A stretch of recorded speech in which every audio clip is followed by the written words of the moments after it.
ज्ञान का परिणाम है, ज्ञान का परिणाम है। हमारा दो विकल्प है।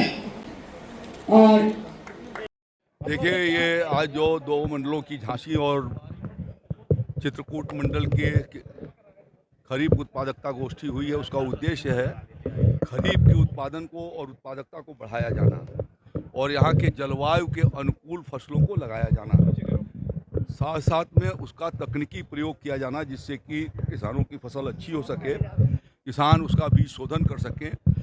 पिछले वर्षों में यहाँ के किसान भाइयों ने अच्छा प्रयास किया है और उस अच्छे प्रयास की वजह से लगभग 3 लाख हेक्टेयर में यहाँ का खरीफ का क्षेत्रफल बढ़ा है।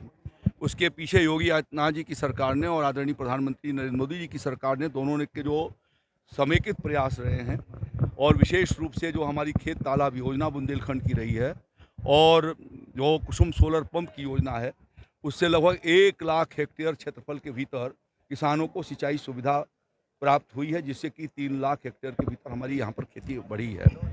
इसी के अलावा हम निरंतर इस बात की कोशिश करते हैं कि उन जनपदों के अनुरूप वहाँ पर जो किसानों की आवश्यकता है उनको वहाँ पर पहुँचा सकें और यह उत्पादन बढ़ाएं। इसी का परिणाम है कि प्रदेश का 543 लाख मीट्रिक टन से खाद्यान्न उत्पादन बढ़कर के 625 लाख मीट्रिक टन का एक रिकॉर्ड हमारा खाद्यान्न उत्पादन इस साल बढ़ा है।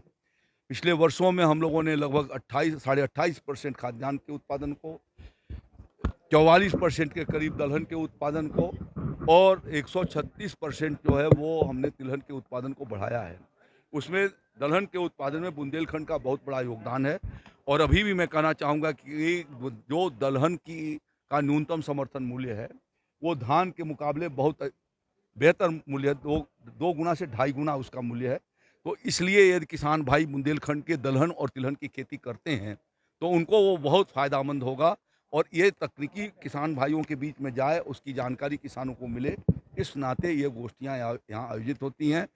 जो उनकी कुछ कठिनाइयाँ पिछले वर्षों में सामने आई हैं, हमने ये प्रयास किया है कि उसका समाधान निकाला जाए और जो व्यवहारिक कठिनाइयाँ जो थी उनका हम लोगों ने समाधान निकाला है।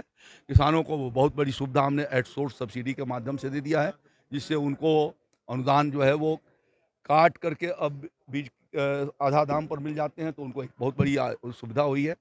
खरीदारी की भी हम लोगों ने विगत वर्षों के भीतर ये व्यवस्था कराई है कि हम उड़द मूंग से लेकर के और मूंगफली तक की खरीदारी की व्यवस्था कर रहे हैं। आगे आने वाले दिनों में उस खरीदारी को और अच्छे तरीके से चलाई जाए, उसके लिए हम लोग इस बात को सुनिश्चित करेंगे कि खाद मिलने में परेशानी हो। आज से 20 साल 15 साल के पहले के या 10-12 साल पहले के जब आप अपने वीडियो चैनल निकाल के देखेंगे तो दिखाई देगा कि किस तरीके की परेशानी थी। हमने कहीं पर भी परेशानी नहीं होने दिया है और न कहीं पर परेशानी आ गई हैं।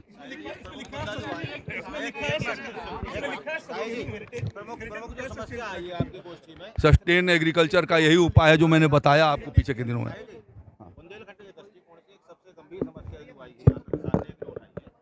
तालाब योजना जो है जिसमें 3 मीटर तक हम खुदाई करते हैं।